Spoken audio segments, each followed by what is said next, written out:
Good afternoon, ladies and gentlemen, and welcome to our talk this afternoon, and also welcome to our distant Zoom audience. It's a great pleasure to introduce Jock to you today. Jock spent 30 years in the Navy, sort of doing anti-submarine type things, but since retirement, he's developed a whole series of hobbies, and this is the third talk he's done for the festival. He's so good, we invite him back. The Battle of the Atlantic was one, orcas, which I think is a long word for whales. And now we're going to talk about Chitty-Chitty Bang-Bang. I think it's such a lovely subject, and we're greatly looking forward to hearing about it. Thank you, Hamish. Looking around this audience, I think it's very Shakespearean. What do I mean by that? I'll give you a quote. We few, we happy few.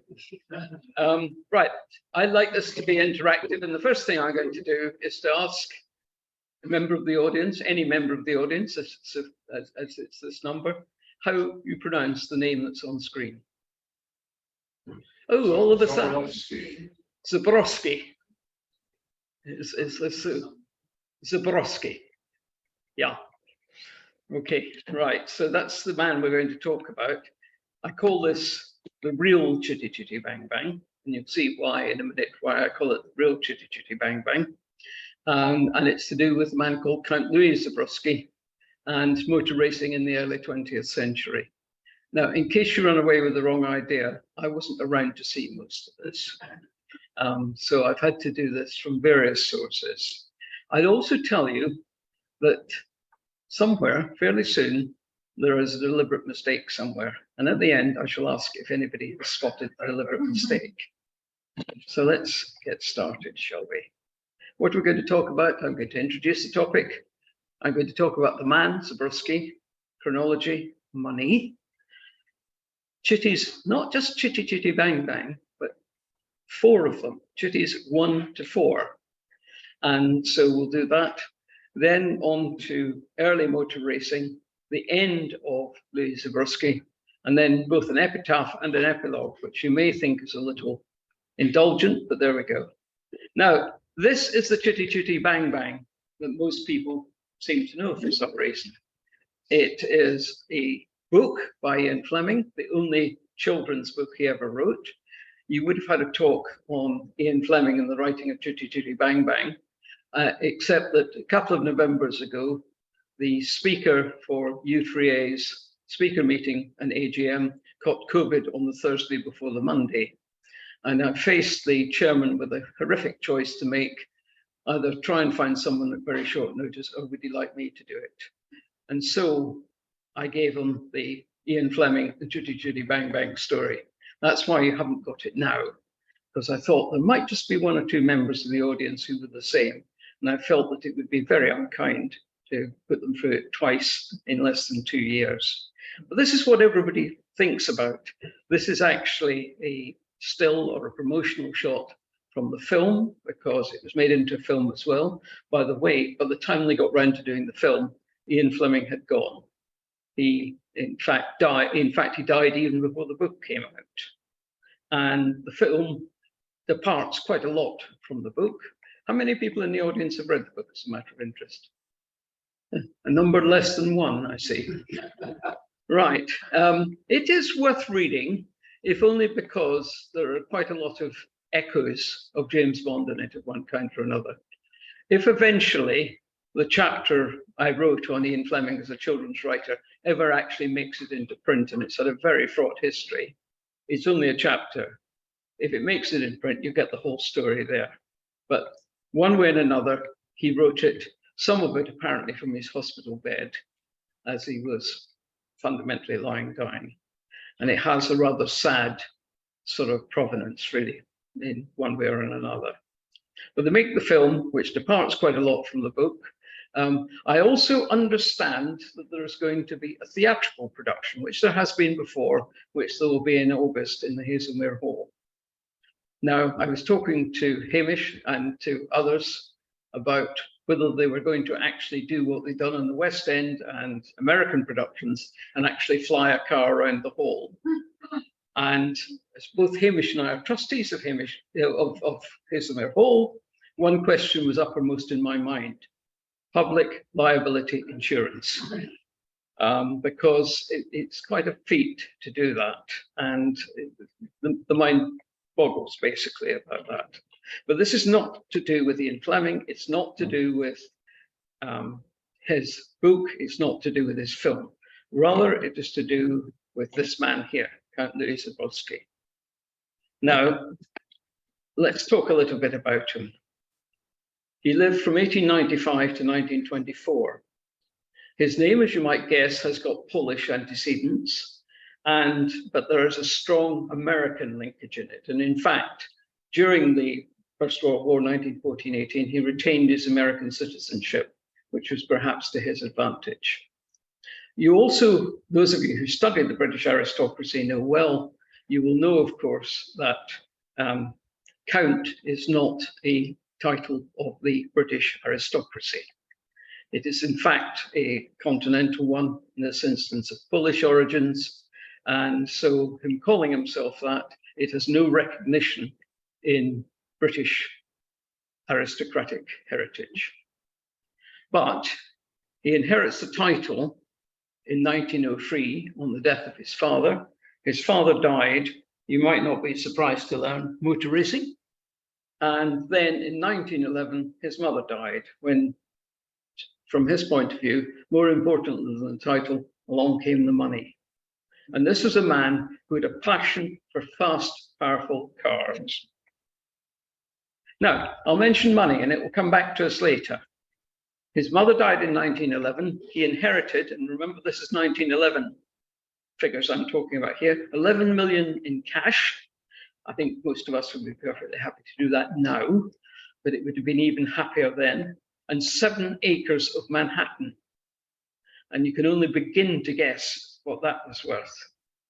So he can afford his motor racing interests. So much so that on his death in 1924, his estate was valued at a mere just over £300,000. We'll come back to that much later. Now, they're what they call the chitties, and there were 4 of these. What were they? Here is, and he didn't call it Chitty-Chitty Bang-Bang, they were known as Chitty Bang-Bang, and incidentally, no hyphens, unlike Ian Fleming's versions. Here's the first one, and it's outside a house called Higham, which is not far from Canterbury. Again, he inherited that from his father. As you can see, it's not a small house. As I said, no hyphens, unlike Fleming's. And this is 1. Now, what does 1 have that distinguishes it? It has a 23-litre Maybach aero engine. And for those of us who don't live in a numerical world, I'd be very surprised if there were many people in the audience who had car engines much bigger than 2 litres. So this is over 10 times the size of it. It's also adapted from an aircraft engine, and yet it's all driven by chain, like motorbikes of my youth. So quite interesting stuff, this. Here is Chitty Bang-Bang 2. This time they've scaled back a bit. It's, instead of 23 litres, it's only a 19-litre Benz aero engine. It's still about 10 times the size of your petrol engine, assuming you've got one. So it's pretty big. You then come on to Chitty Bang 3, which is also known as the White Mercedes. And this time we're really getting into mini engines because it's only 15 litres. It's again an aircraft engine is used in this. And lastly, there is Chitty Bang-Bang 4, which actually has a considerable afterlife after Zborowski. And it's known as the Higham Special for one thing. And for a second thing, it's gone back in size again. It's got a 27-litre aero engine. So we're looking at cars with very big engines. And this one has got a life after Zborowski. It goes to a man called Harry Evans. This is a picture of it. He calls it Babs. And in April 26, Parry Thomas, takes the world land speed record in Wales at a place called Pendeen Sands at 170 miles an hour. Imagine, if you will, doing 170 miles an hour in a car like that. 27-litre engine.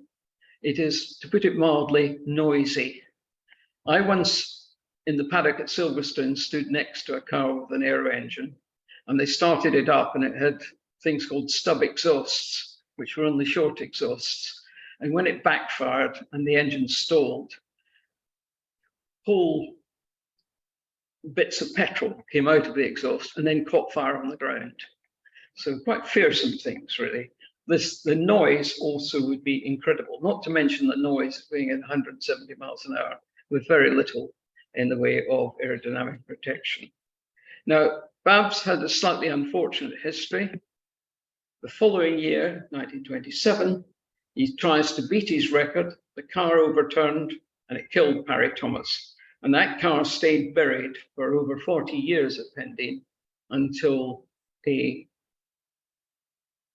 expedition was mounted to find it again, which they did, and to restore it. And in fact, it's restored in running order, and it can be seen now some of the year at Pendeen, generally speaking, during the summer, and during the winter at Brooklands up the road from here. Now, I suspect you may be asking yourself a question, and the question is, why aircraft engines? Aircraft engines are meant for aircraft, not for cars. And most of the cars that were on the roads or even on the motor racing circuits of the period did not use aircraft engines. So why did they go for aircraft engines? Well, in a word, power. They were the most powerful engines of their period, internal combustion engines of their period. And so if you wanted to get power to go make your car go faster, go for an aero engine. However, despite being the most highly developed of engines, they were also, paradoxically, quite light for their capacity. Well, there's a good reason for that. If you've got a 27-litre engine, that means there are 27 litres of airspace in it. And so despite their size and despite their power output, they're actually quite light. They also had to be light to go into aircraft.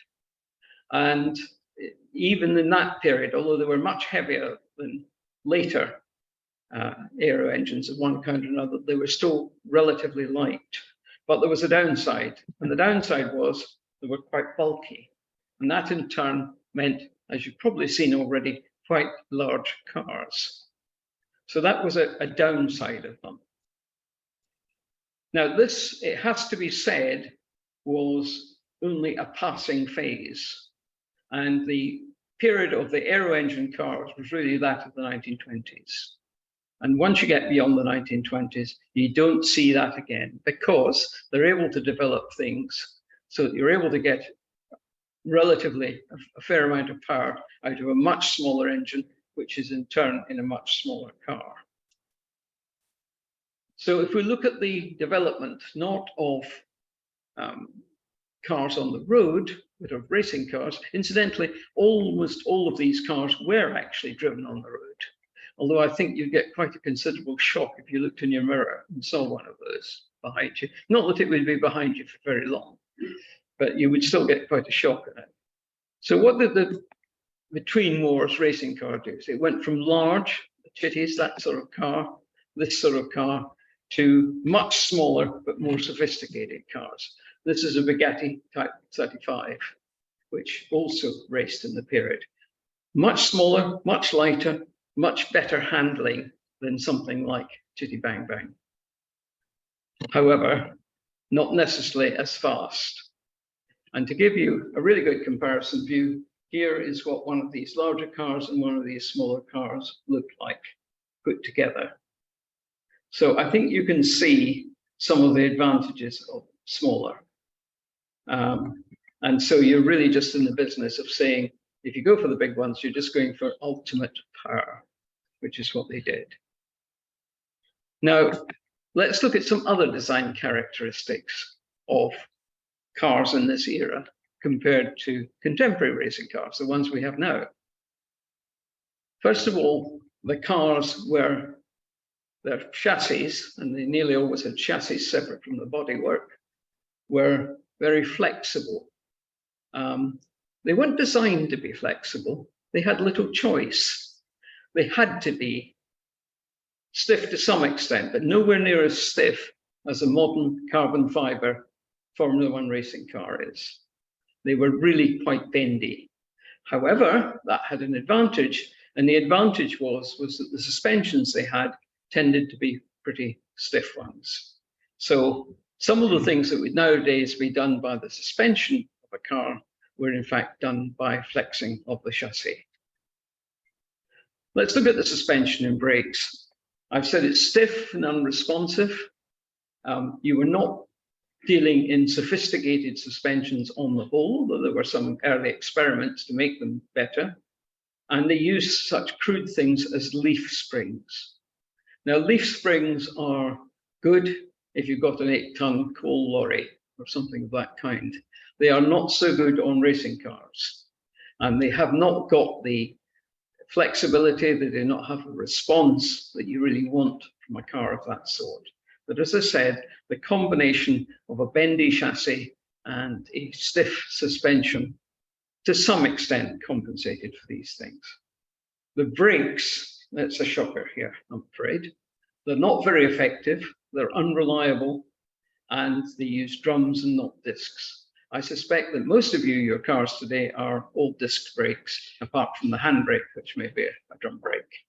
So they were not, on the whole, very good on brakes. They also did not really understand materials in the same way as the modern understanding and use of such things is. So they were just braking with usually fiber pads onto often cast iron, fiber shoes onto cast iron brake drums. So by modern standards, pretty poor. What else? Safety equipment. Now this goes from being not very good to not existing at all. Safety equipment. I think you saw pictures of people sat in the cars like the Chitties. They're very much exposed, not only to the elements, but also to something going wrong. So you'd know seat belts, you'd know rollover bars, you'd know crash structures, in other words, bits of the structure that were designed in the event of some kind of collision to deform, and by deforming, absorb energy, and thus to lead to the survival of the person driving the car. They didn't wear helmets. If they wore a helmet at all, it was a crude canvas thing, really just designed to protect them from the elements of it. They'd wear goggles as well. And they certainly didn't wear fireproof overalls. This is the case now. So you're looking really at a safety regime, which is not really much of a safety regime. So in that way, they're really very different from the modern competition car, or for that matter, your modern road car. The other thing about them is that they were also not deeply into science, and to some extent not engineering to the same degree as now is the case now. You were looking at them not really fully understanding the way in which materials, the way in which structures, the way in which such things as suspensions behaved, even such things as steering and gearboxes and engines for that matter. So you weren't looking at very much science in it now. Nowadays, there is a lot of science. A lot of science goes into our road cars. A great deal more science goes into competition cars.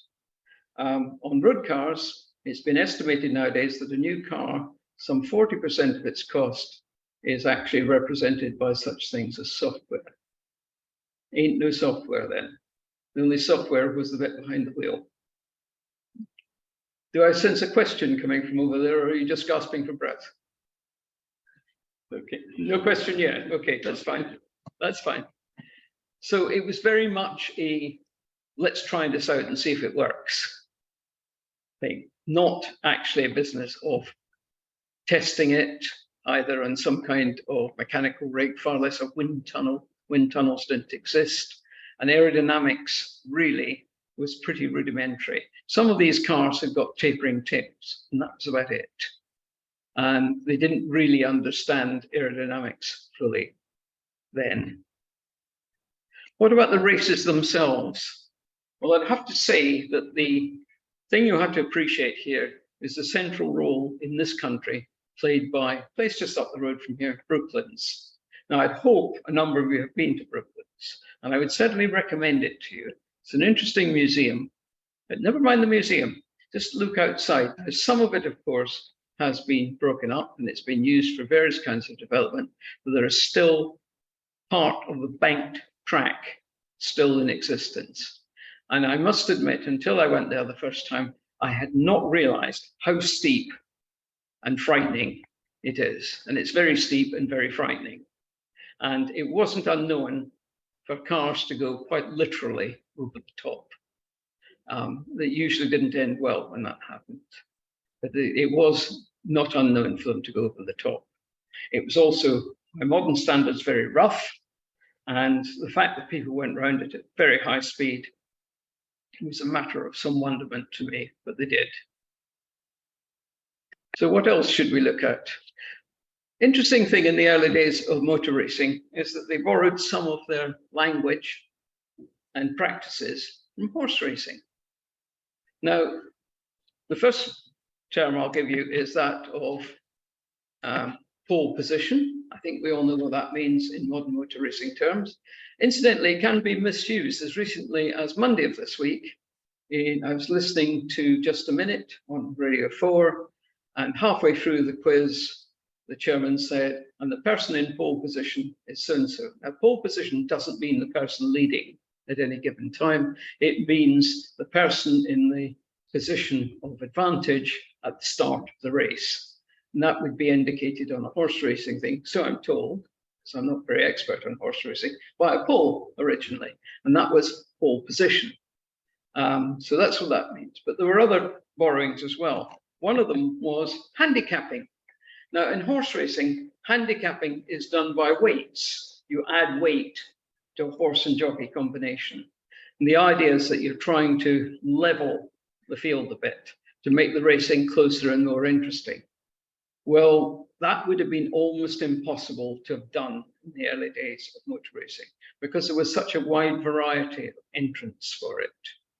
And yes, some cars weighed a lot more than others, but the ones that generally speaking were light were the ones with less powerful engines.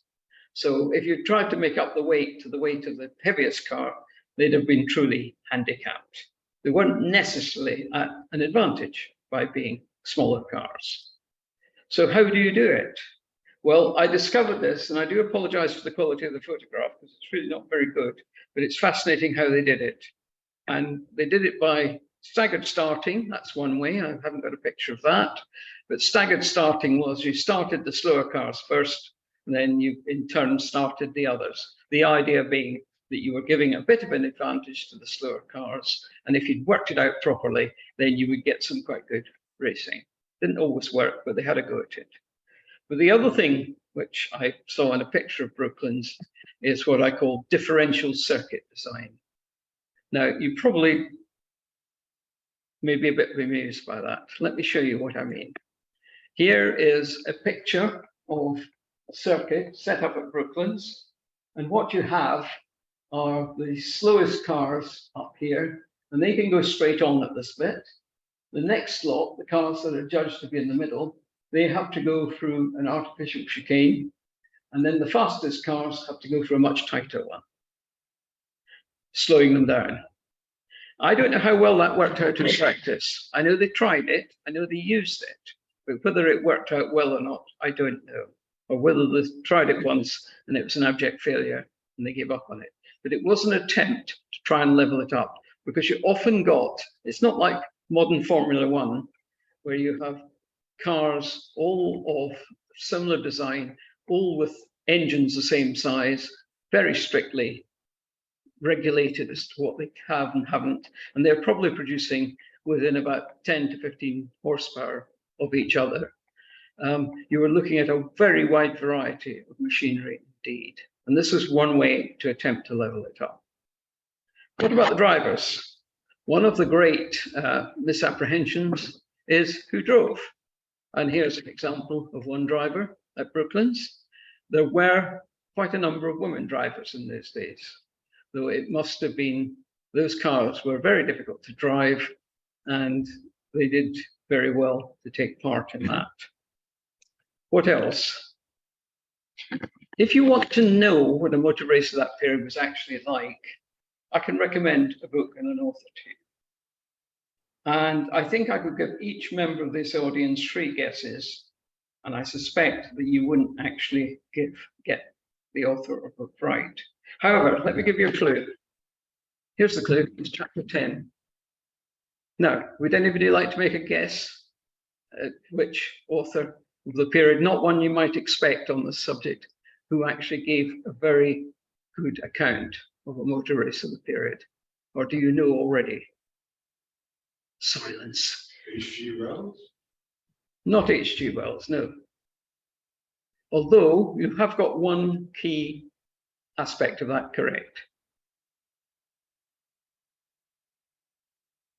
What do you think I might mean by what I've just said to Hamish? Could it be the initial letter of the surname? That's a good guess, but not the case, no. Okay, I'd better tell you, hadn't I? It's Vile Bodies by Evelyn Waugh. And he has an excellent description.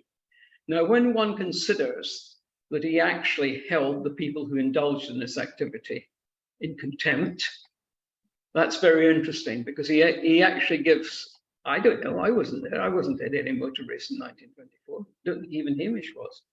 But the thing about it is that it certainly chimes with accounts I've read of such things. And instead of being written by enthusiasts, or motor racing journalists, motor racing book writers, it's actually written by somebody who's detached from it. And I think it gets across the atmosphere and the spirit of it very well. It's somebody having to be told repeatedly to put the cigarette out in the vicinity of high octane petrol, that sort of thing.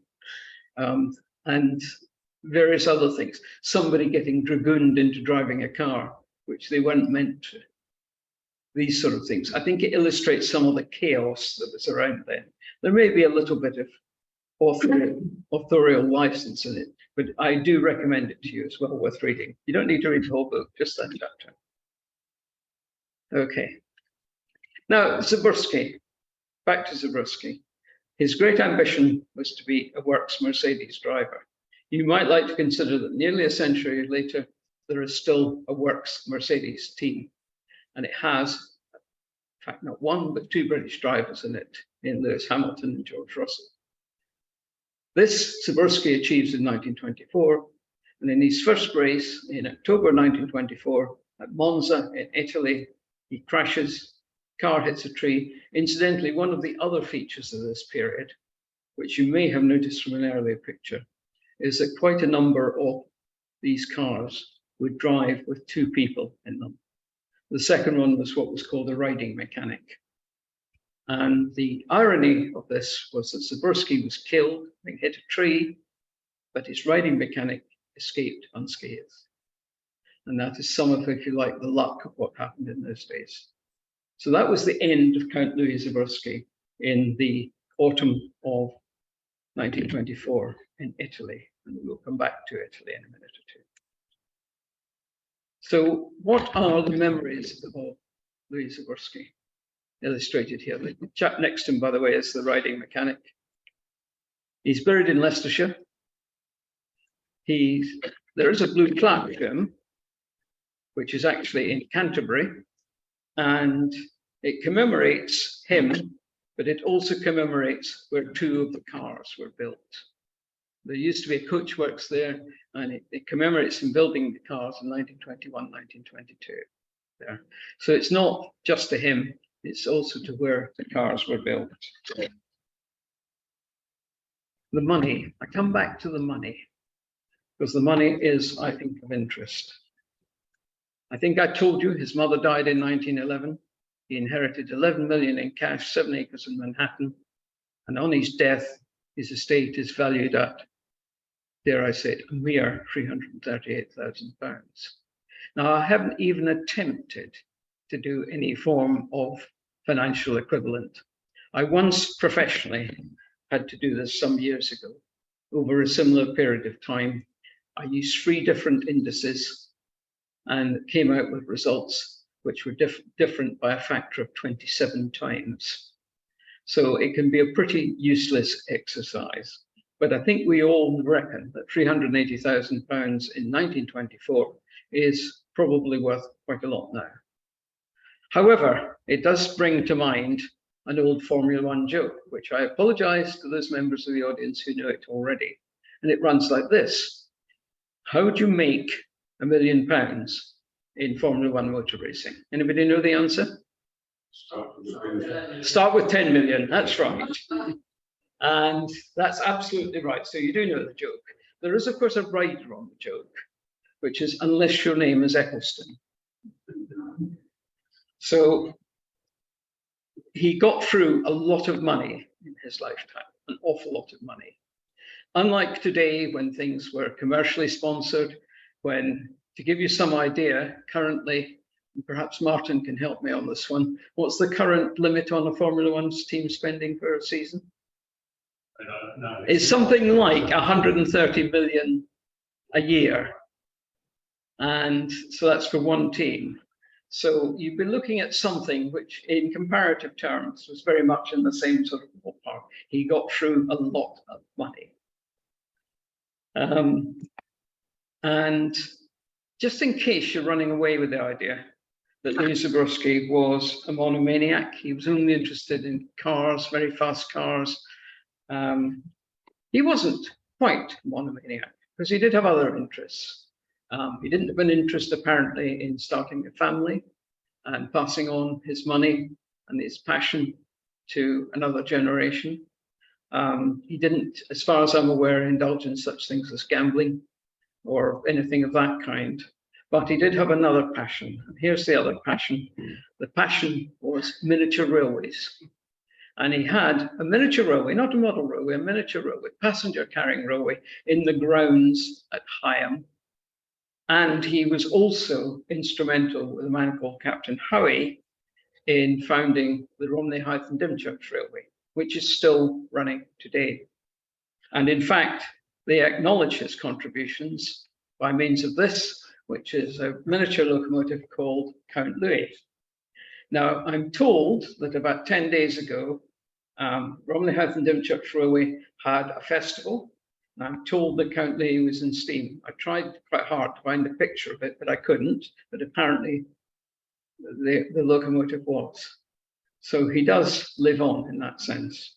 Now, I did say there was both an epitaph, which is the extended sense what I've described, and also an epilogue.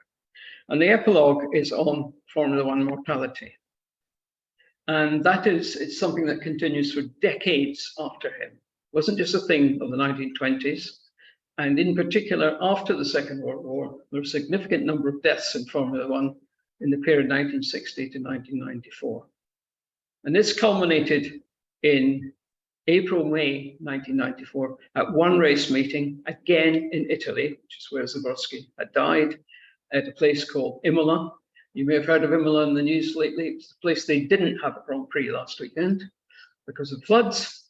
And in one meeting, one weekend, in subsequent days, 2 drivers were killed. The one that people tend to know about was Ayrton Senna, and the other one, who was much less known and much earlier on in his career, was a man called Roland Ratzenberger. And they were both killed at the same meeting. Now, fortunately, since then, nearly 30 years, there's only been one further Formula One fatality, which does tell you that all the effort they put into making the cars safer and the racing safer perhaps has had some effect. So there, ladies and gentlemen, we have it. Count Louis Zborowski, 1895 to 1924.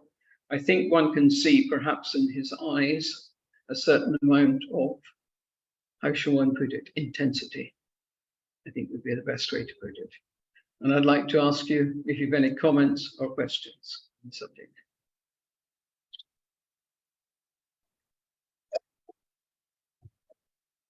Yes. Where's the Chitty name?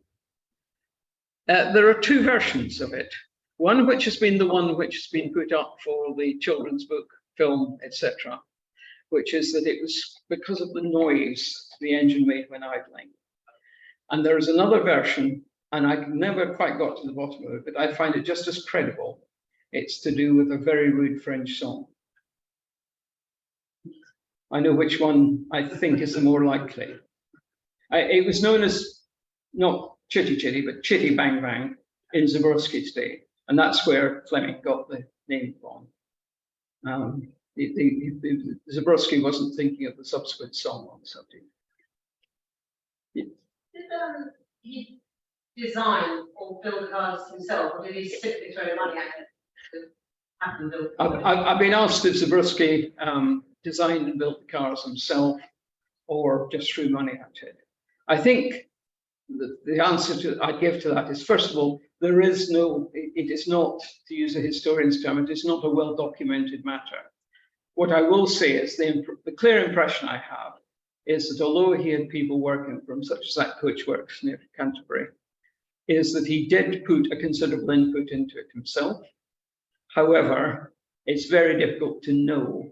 I don't think he did very much with the building. He may have done a bit with the designing. It's very difficult to know because it's not written down, and it'd be very difficult to know. A lot of it would be done without being properly recorded. So it's a good question, to which unfortunately is, not only do I not know, but I don't think that it is actually ultimately knowable. What you've had is my best guess. Whereabouts was he buried in Leicestershire? He was buried, whereabouts was he buried in Leicestershire? He was buried at a place called Burton Lazars in Leicestershire. I don't know it, I haven't seen any pictures of the gravestone, otherwise I'd have put it up. And I think it is an old connection to the place, but quite what it is, I don't know. It's not clear from most of the biographical material about what the connection was. It may be that the family also in property there. It may be that I suspect, if you know the area, I suspect it's probably, they're one set in this day and age, fox hunting country. And I suspect that might just have been one of his other interests. Although again, there is nothing to it. If you're writing a book, and there is actually a book called The Racing Zborowskis, I'd love to have read it, but it ain't in the library and it cost you a couple £100. And I'm afraid I'm a mere poor pensioner, so I can't afford things like that. Even with today's fee. Even with the, oh, but we didn't discuss that, did we? Jock, we're all familiar with Brooklands and its sloping size and so on. How many racing circuits were there around that time? Well, it was a feature of often of early racing circuits, and the idea was it meant you could corner much more quickly. Now, there are virtually no racing circuits now that make a use of it quite a la Brooklands. The one I mentioned, one where he was killed, was in a place in Italy called Monza. And Monza, certainly into the 1960s, was infamous for its bank section. But it's no longer there now. Now, I'm trying to remember, what's the name of there is a recent circuit, Martin, do you remember? France. Well, are you thinking of Montlhéry? No, but there has been one built in recent years with bank section in it. The other one, which I know about, and I, in a sense, have been on it by accident, because visiting stepdaughter in Berlin, and we went down to Potsdam and we came back, and on the way back up the Autobahn, I suddenly thought, this sort of building looks familiar. And I looked it up, and sure enough, there had been a German racing circuit there, which is a bank track called the Abus. And the Abus Rennen, the Abus Ring, had bank section. It had two long straights with a bank section at the other end.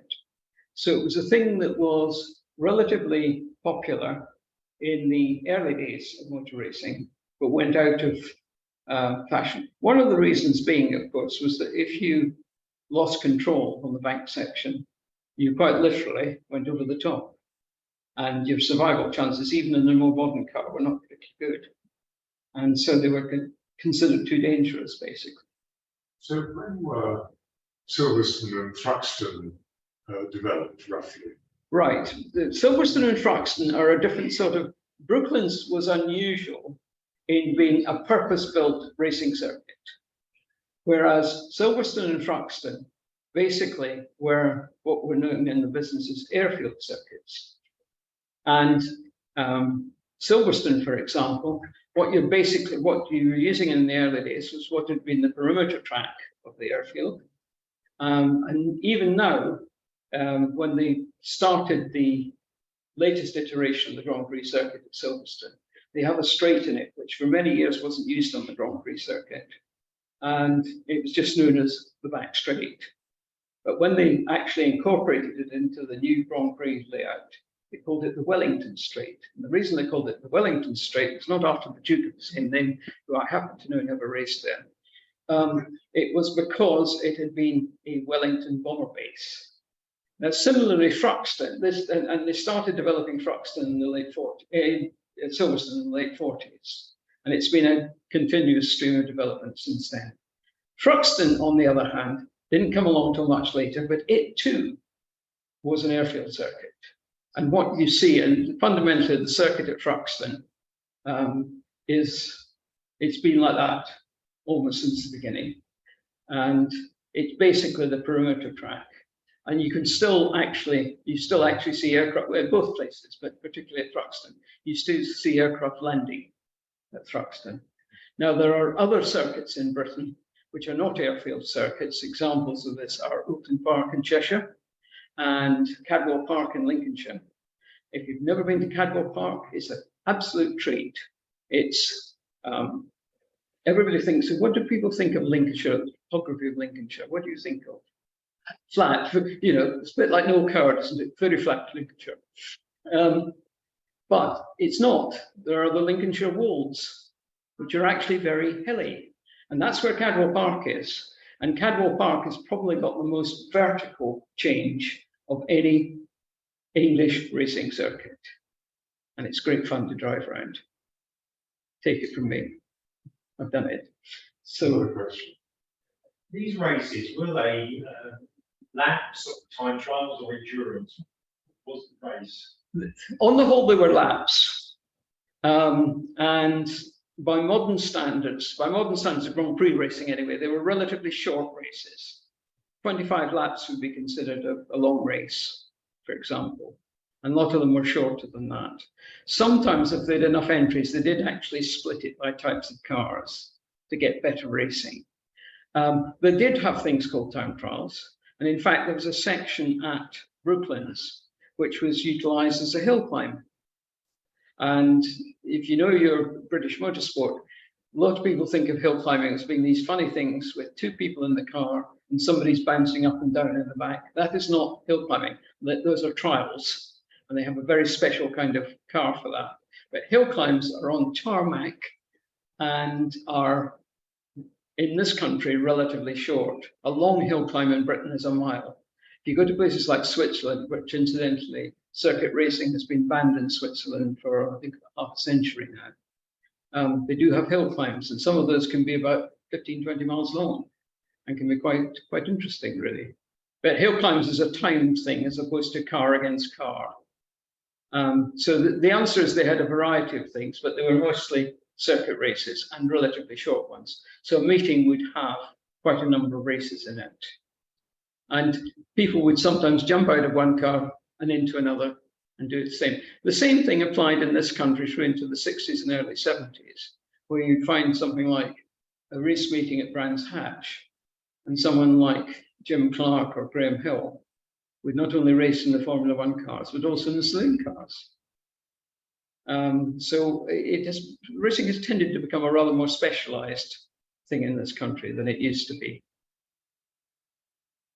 Did you mention any of his successes, just in case I nodded off? No, you didn't know.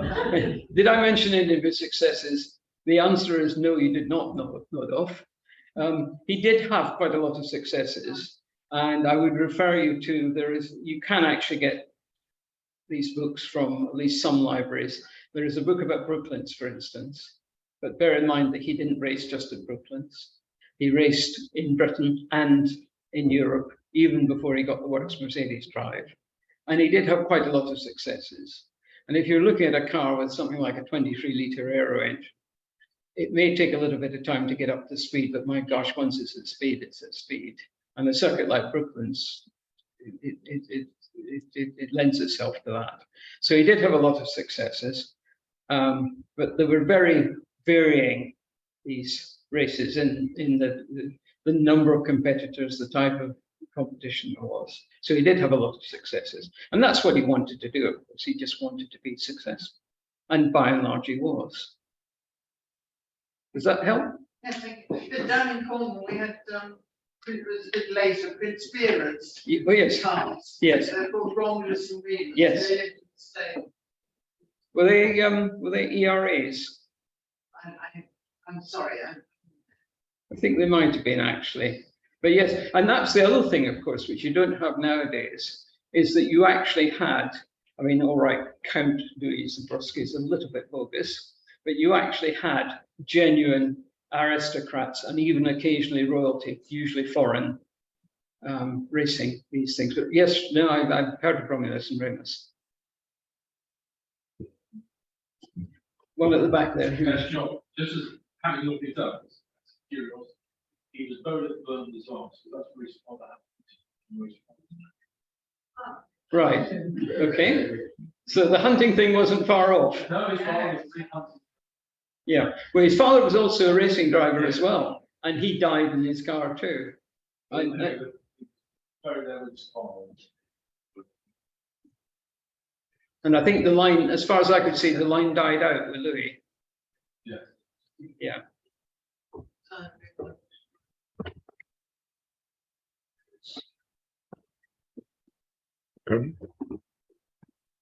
What an engaging story about a very engaging man.